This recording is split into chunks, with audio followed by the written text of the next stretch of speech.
Welcome back to the channel, everybody. Day 2 of working on the old John Deere No. 51 single bottom trip plow.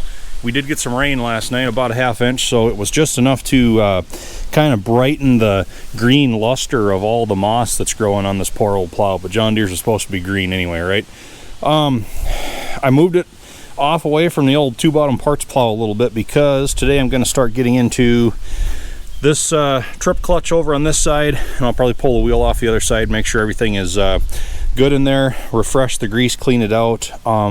I've never been into one of these trip clutches yet that have been sitting for a long time that have been really good as far as just putting back into service, so we're going to have to get into that and just make sure everything still moves. Tell you, this thing looks a lot better than it did this time yesterday.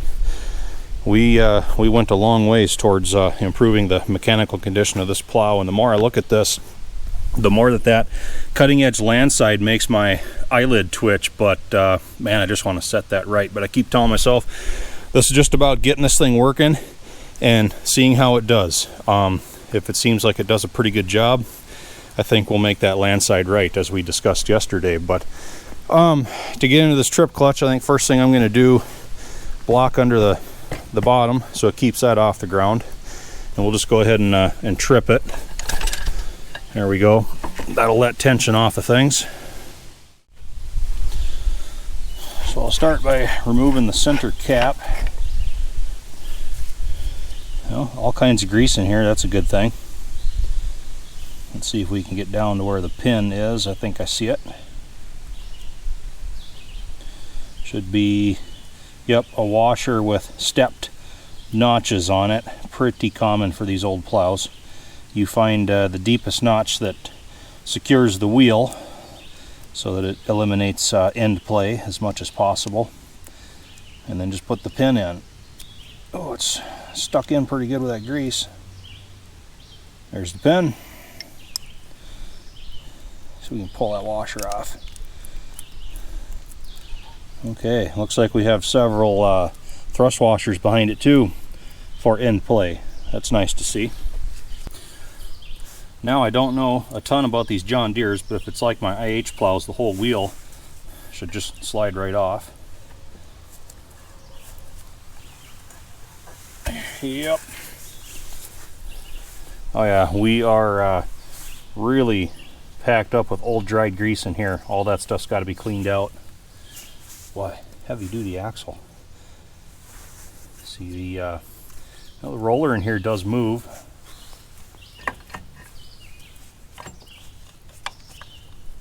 See, we do have a spring in place. I don't know if it's the right one or not, but lots of here, we'll get the camera in a little closer. Lots of old dried up grease in there. It's going to have to be cleaned out. So I got my work ahead of me. Oh, bonus, look at this. I just realized this whole housing will slide right off too. That will make it a lot easier to get that cleaned up. I can actually bring that in the shop. All right. So, little by little, we're learning about these John Deere plows. Pretty similar to IH, different in a few areas, but those old trip clutches are pretty much all the same basic design. So, I'll get that stuff cleaned up and report back. Okay, everybody, everything is cleaned up. So I'll show you what I did over here. We got the pivots lubricated with oil. There's a little hole right here for putting oil in the pivot for the trip lever. Oiled up the rollers at the bottom. It's important that they turn. Got all of the thrust washers and hubcap and hardware for attaching the clutch mechanism to the spindle down there. This cleaned up pretty well. Oiled the roller here so that moves well. I doubt these two springs are factory original.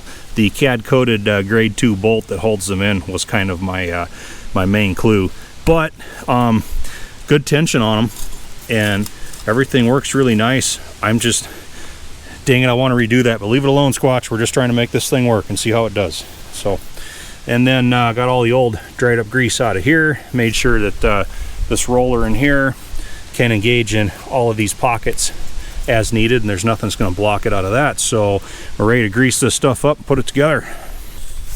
Okay, clutch slides on first. We have a keyway that goes in a slot on the bottom of the main axle here, so that is what locates that. Pull our trip lever up. There we are. Next, these two thin washers need to go on the wheel spindle before the wheel goes on. Now the wheel.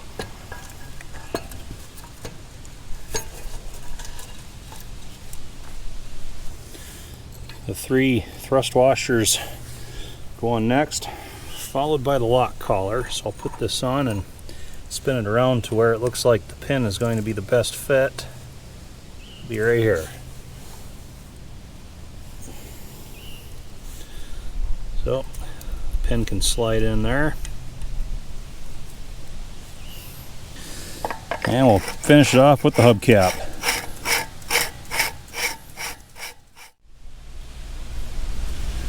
Okay, function check of the clutch. We're raised right now, so we'll trip it. Wheel will carry around.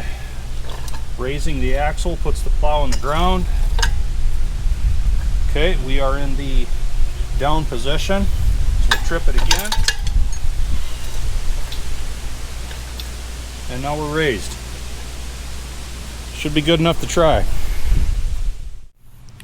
Okay, back on the ground with the land wheel. Furrow wheel, well, I've got it jacked up, and well, it kind of does that, and we've got the bent rusty nail kind of holding it together. Dude, just shoot some grease in it and call it good. I wonder what size those are. Okay, so I found out what size those nuts were on that hub. Well, I'll tell you, first thing I did is I went to straighten the bent rusty nail that was in there, and it broke right off. You can see from this end, well worn, and bent rusty nail was all it was holding that whole wheel on, because once that came out of that hole, turns out the whole wheel comes off. So I took that front cap off, and kind of interesting setup. We just kind of have this this slug in here that wheel pivots on it. That's where the bent rusty nail went through right there, and the end cap comes up against the shoulder and controls your end play and everything right at the end of the wheel hub here. That's what holds the wheel on. So yeah, we got some wear on there, and I'm sure we have some wear in there, and right now every fiber of my being is telling me my sole purpose for existence is to turn out a new slug here and maybe bore that wheel and tighten it up and make it all good. But I think we're going to go with the initial plan of just shoot it full of grease and put it back together, because, you know, devil may care. But come on, Squatch, you're just gonna make this thing go into the ground to see if it works. So gotta keep telling myself that. So we'll put this back in. We'll kind of clean it up a little bit, even though nothing actually turns on it, but cover that with grease, and I'll find a good heavy duty cotter pin instead of rusty nail to hold that wheel on. And I think we're about ready to try it.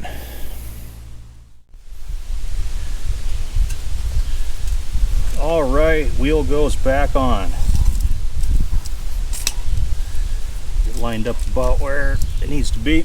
All right, I've got this ridiculously large cotter pin that I've just been saving for a special occasion, and I think this is just such an occasion. Look at that. So much more sophisticated than a bent up rusty nail, let me tell you. One more bend on that thing.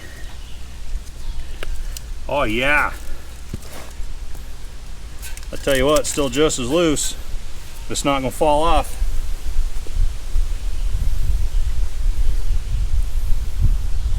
Okay, we're up on the field. Wheels are all back on the plow. It's hooked up behind the H, and I even treated it to a new trip rope. But you guys might be wondering why I went to all the trouble of fixing up this little John Deere single bottom plow. Well, I've got this IH single bottom right here. Now this is I believe a number 4 Little Wonder plow, International Harvester, single bottom. I think this is a 16-inch plow. This one's actually in pretty good shape. Now, decent coulter on it. The share has an excellent point. The mold board is awesome. Very, very nice plow, but the problem is it's not very heavy duty. These are pretty old, and you can see we have the heavy I-beam frame construction here, but then we're just flat bar on the other side. Whereas this John Deere number 51 is heavy I-beam throughout. And you know, for doing a lot of nasty woods edge, field edge clearing kind of stuff, I prefer a single bottom if you're going to be in a lot of roots, because they don't clog as bad as the 2 and 3 bottoms do. They usually roll the debris better. And Senior has a bunch of work he wants to do on this field edge back behind me, where we're going to be into a lot of roots and we might be hitting rocks. I don't know that ground's ever really been plowed, at least not for a long time. So this John Deere is the one I want to use for that. And I have some work out on my field too that I'd like to do in some pretty nasty areas. So like I said earlier, I had about $15 invested in this plow. With the parts coulter I put on, a few new cotter pins, a few nuts and bolts, a little bit of grease. This is probably my $30 plow. So all it's left to do now is try it out. Okay, got the plow in the ground, starting to do some adjustments here. Our first pass, we're just going to do a shallow cut so we don't have a big furrow on the outside edge here. So far it isn't doing too awful bad. It's kind of a short run. To really get a good adjustment, you need a longer run. And we're on this wood edge here, and yeah.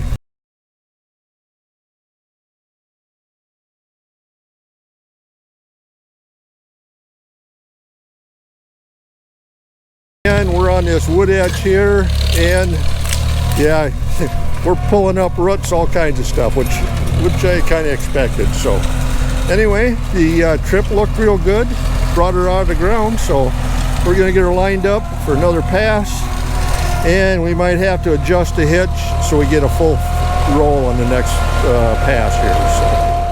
So on this pass, we'll probably do some stopping off and on until we get the hitch adjusted off the tractor to get the right offset, get our depth set, stuff like that.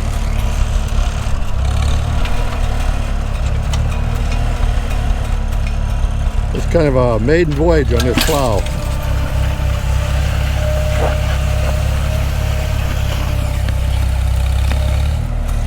I think we'll diagnose what we got, but the hitch might have to go over to the left on the tractor a little bit.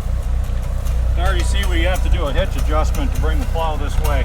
Yep. We're drifting way too far into the yep. head furrow. Okay, so we're going to do a hitch adjustment and then we'll take off and try again. Okay, what we're going to do to start with first is we're going to take the tractor hitch, put the pins over another hole to the left.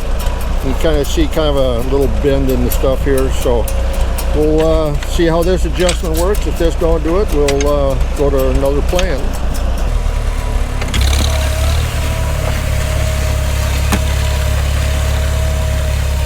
Okay, we are looking better. We might have to go a little deeper yet, but our furrow wheel is riding next to the edge of the furrow where you want it, and we're getting into root area again.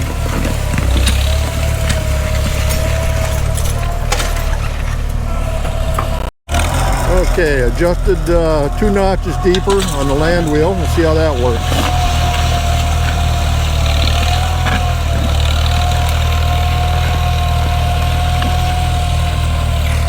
Yeah, I see our furrow wheel is kind of riding off the ground a little bit.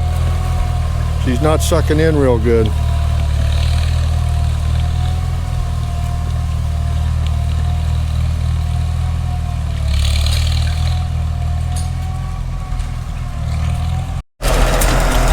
Okay, this pass we're gonna go in the ground and go about 6 feet and then diagnose our hitch and stuff. Let's see what we're looking at.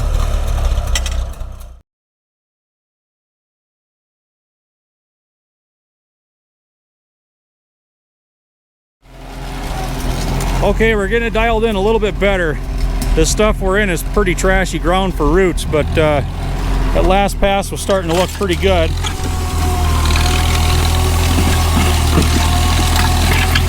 It's rolling a nice furrow. We're gonna get in some roots now. Coulter's cutting at a good depth. Now we're cutting roots. Yeah, look at this stuff here that comes up close to the woods edge. That's why I like those single bottoms though. It did a pretty good job cutting that one off. Usually roots like that come up and then they ball with the second beam. You still get ragged ends on them though when you're in this trashy stuff, but I think we're starting to get that little single bottom tuned in. You get up here out of the roots, it's starting to roll the furrows over pretty well. Kind of tough to really assess on these short runs like this, but I've done a lot better plowing in my day. But considering this thing was kind of a dilapidated hulk about 24 hours ago, I think it's doing pretty good.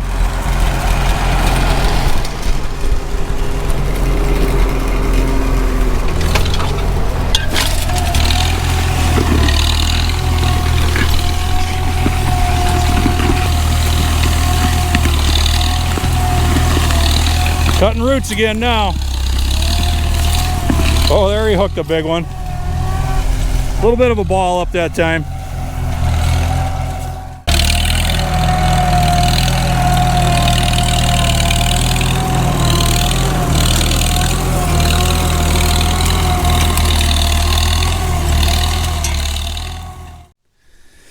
Okay, you can see it's a little chunky up here where we were doing a lot of the adjustments. Every plow has to be matched to the tractor that pulls it.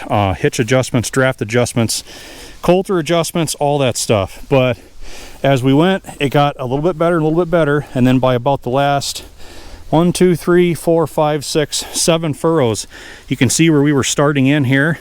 And while we were still on the clean ground, it was really rolling them nice. I think if we had some good, clean, root-free ground, that little plow would be doing pretty good right now. You get up into this trashy stuff up here, you can see all the roots that it tore out. It is pretty hard to roll a good furrow there, but that's what I fixed up that little single bottom for, was to kind of be a beater plow for areas such as this. We took some trees out along this edge here a couple weeks ago, and we knew this was going to be root infested like crazy in here. So we'll disc this down and pull out what we can get.